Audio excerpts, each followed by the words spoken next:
Thousands of youth leaders drawn across the nation have gathered here on the grounds of the Unity Fountain to commemorate Nigeria's independence anniversary again.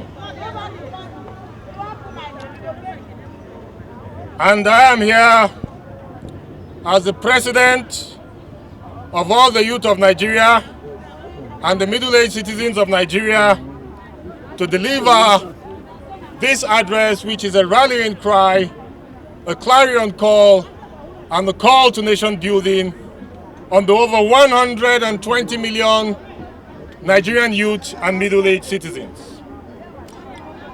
Great Nigerian youth and middle-aged citizens. Good. 64 years ago, the founding patriarchs of our dear nation, Nigeria, fought for the liberation, freedom, and emancipation of our country, Nigeria, from the claws and jaws of the colonial masters, betting our independence as a sovereign state and nation.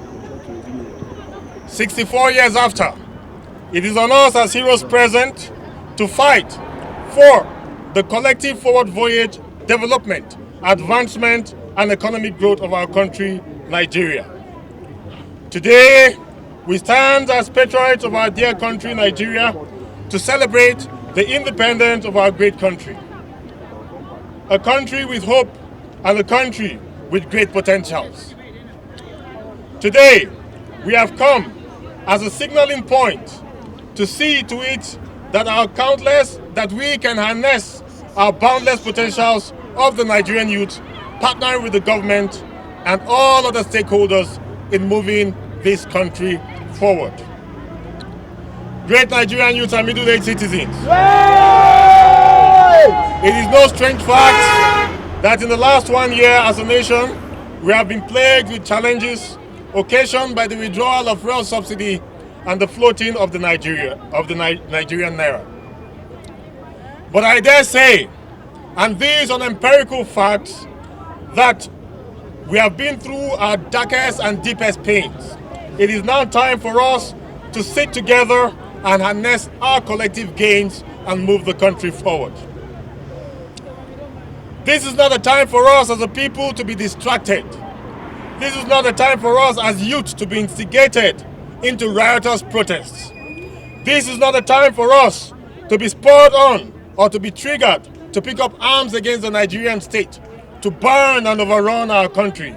This is not a time for us to foster chaos, enemy, or destroy our collective heritage. This is a time for us to bring forth our best ideas. This is a time for us as a people to put on our thinking cap.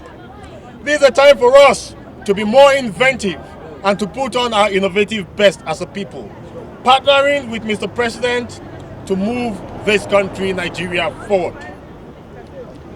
Dear youth of our country, Nigeria, let it be known that no nation that has made it to the front lines in the Committee of Nations ever did so on a platter of gold.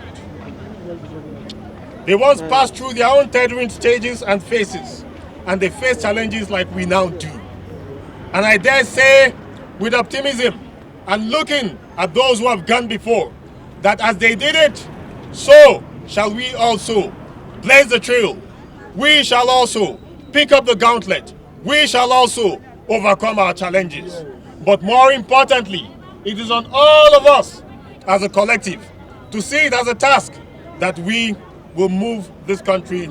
Dear youth and middle-aged citizens of Nigeria, let us also not forget the fact that as our nation, we are very fortunate to have a man, a visionary leader, a man who is credited with transforming Lagos State, the father of modern Lagos.